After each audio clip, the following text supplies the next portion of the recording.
So let's do a little exercise. Put your left hand up in the air, and put your right hand up in the air. Fuck you.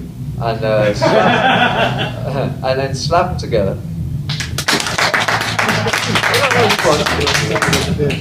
And then do it again. And then do it multiple times. Yeah.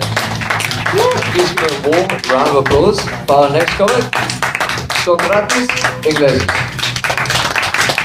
Keep it going, everybody!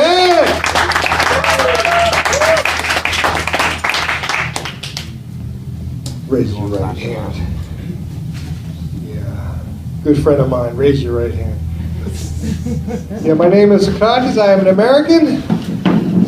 Yeah, appreciate it. Paid my dues, damn it. Yeah, I've been living here about 13 years, and so I've been trying to learn Dutch. Get any chance you can learn a new word, you do it, because it can change your life understanding a different language. How many of you are expats? But you live here for a long time? 6 years. 6 years. Have you learned your Dutch? A little bit, word or two. Maybe I can help with one or two more words. And just over a year ago, I learned in the 11th of March, I learned the Dutch word aangereden, which changed my life. It means to be crashed into.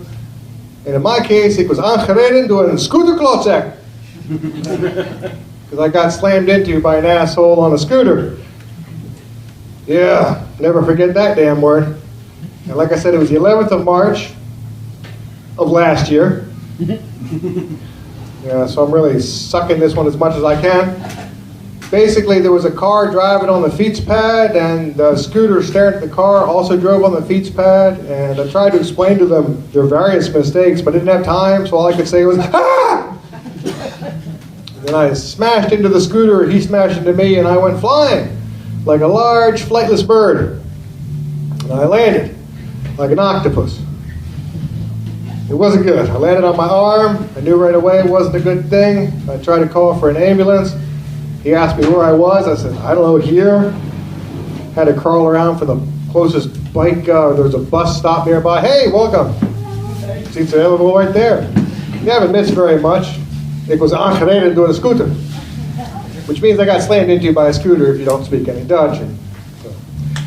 So anyway, I tried to get an ambulance, and they actually asked me, he said, are you passing out? And I said, not yet. And they said, well, take a taxi. I thought about it for a moment. I said, think I'm going to pass out. They said, well, send an ambulance.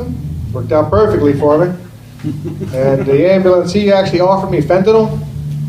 Now, I'm an American, you know. Don't tease me. Just give me the heroin. But they took me to the hospital, and I got there, they looked at my x-ray, and they made that horrible face of, ugh, which you never want to see a medical professional do when they're looking at your own personal x-ray. She offered me morphine. And she said, would you like some morphine? Is it that bad? Yeah, I'll take a shot of morphine. It's the best thing they had at the bar. And they gave me a blue strap. I don't know if you've ever seen these blue straps. If you hurt your arm here, it says blue. It's blue, and it's a strap. And it's got a little Velcro on it. And they told me to go home and said it comes good. I don't know when they teach them, but they all know to tell you it comes good. Therapists, doctors, tell them it comes good. It's not useful medical advice, you know. I think it's really only useful as a Yelp review for a sperm donor. So I go home optimistically thinking that this will eventually come good, and they told me to keep exercising it so it won't lock up. And I can't do it now at the moment, but I used to be able to get my arm about this far up, and I could push it up to about here. I'd be in my backyard waving to my neighbors, trying to keep my shoulder from locking up, getting all these weird vibes from people. Yeah, because they thought I was a Nazi. I told them I'm just trying to heal a shoulder, and they think I'm practicing to be a Nazi.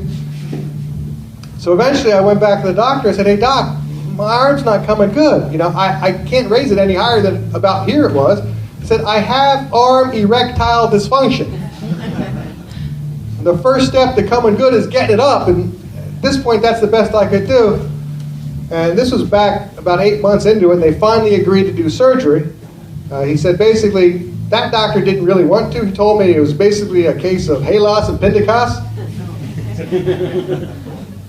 which is a crappy, road forward, because it means, oh well, peanut butter. Yeah, it's not helpful to know what it means. It doesn't help at all. No. Dutch sayings are strange things, but they rhyme. I love a good rhyme, My favorite rhyming one is noken into koken.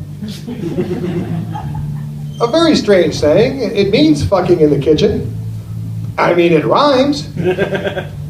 But it's like, I don't know how to use noken into koken in context. I mean, I understand halos Pentecost. I've done halos Pentecost. But noken into koken, well, kind of. I actually was taught that word about 3 months after I got here. And Oma, a grandmother, taught me that word. Maybe I didn't understand what she was suggesting. But in the end, the only thing I know about it is if you combine halos Pentecost and noken into koken, I think you end up with satay sauce. Which is a horrible Dutch food if there ever was one. So finally they decided to do surgery, and they went overboard. They put 12 screws in here. I had the bone of a dead man. I don't know who he was, but thank you. I didn't kill him. I mean, it would have been really hard for me to do it. He could have had major league weed. Maybe I could have done it with some pills. And they also took some bone marrow and bone out of my knee, bone merch. Another Dutch word, beenmerg. You don't want to know that one. Bone and marrow. And they put it all up in here, and I couldn't walk. Yeah. For about 4 months. And there's a Dutch word for this one, too, which is...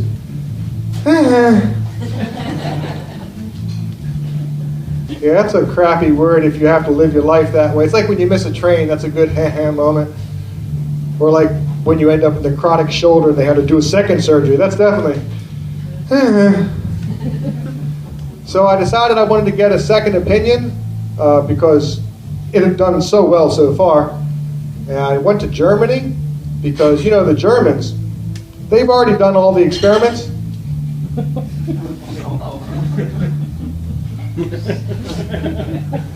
I mean, even some of them they probably shouldn't have done. So I figured they would know. And they asked me, to demonstrate how well it works. So I showed them I could raise it to about, here-ish. And they got all excited. Started goose-stepping around the room. I said, hey, it's a little too German. You know the biggest difference between the Dutch and the Germans? Yeah, the Dutch are absolutely not German. But other than that, they're really, really similar. So yeah, last week they finally did surgery on me, took out those 12 screws, threw away the bone from the dead guy. Yeah, so I killed a man for nothing. Now I have a reverse prosthesis, and hopefully it'll slowly get better. And yeah, I scored my 3rd blue strap, so I got me some money, man, yeah, from the house of Paracetamol. Yeah, and actually the other week, just before the surgery, I actually had a little scare there. I was really worried I had cancer again. I appreciate that. I never actually had cancer, but I've worried I've had cancer many, many times. And let's see. And this time it was actually potentially prostate cancer. I had the PSA. This is my PSA for the PSA if you haven't had one, the prostate something or whatever. It's not exactly accurate, but it's better than nothing. And my number came in high, so I had to go see the urologist. And he stuck a large dildo up my ass. I think it was a dildo. I don't know. He seemed excited. Told me I had a small prostate. I've never been so offended in my life. Had to go get the actual, you give me a second, Mike? Get your prostate checked, my friend. So I had to go get the actual MRI tube, which is a real fun thing if your arm's screwed up. And I realized that, it's cool. Jesus has my back. Much like the urologist. They're both fucking me all the time. So basically, get yourself a PSA. It's a lot of worry. It may not help you. And in the end, I'll tell you the most useful Dutch phrase that I learned throughout this whole phase that really helped you at the times of need is mag ik een pijnstiller? Which means, can I have a painkiller? Trust me, it'll help your life sometimes, especially when they say yes. My name is Socrates. Watch out for the scooters. Let's give it up for Ben. Thank you so much.